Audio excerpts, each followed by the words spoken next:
বড় বিপদ থেকে রক্ষা। তিস্তাচরে গরু চড়াতে গিয়ে বন্যা জলে আটকে পড়েছিলেন ৫ জন, সঙ্গে ৫০টি গরু। শেষমেশ এনডিআরএফের তৎপরতায় প্রাণে বাঁচলেন আটকে পড়া ৫ জন।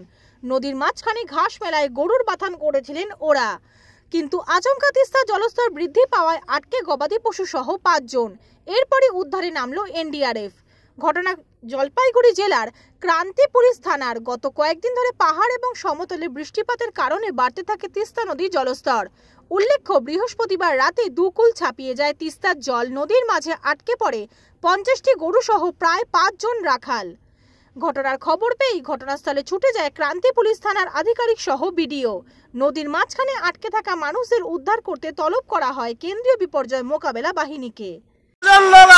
নদীর ওই পারে ১০-১২ জন। আর গরু কতগুলো? কতজন মানুষ ওখানে আটকে রয়েছে?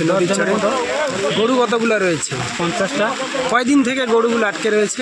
৫ থেকে ৭ দিন থেকে।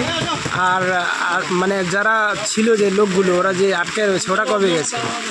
ওরা আজকে সকালে গেছিল। অবশেষে এনডিআরএফ এর জওয়ানদের হাত ধরে মাঝ নদী থেকে পাড়ে ফেরেন ৫ জন রাখাল। স্বস্তির নিঃশ্বাস ফেলেন স্থানীয় বাসিন্দারা। ঘটনা প্রসঙ্গে স্থানীয় আইনুল হক জানান, গতকাল এই ৫ জন গরুর বাথানে গিয়েছিল।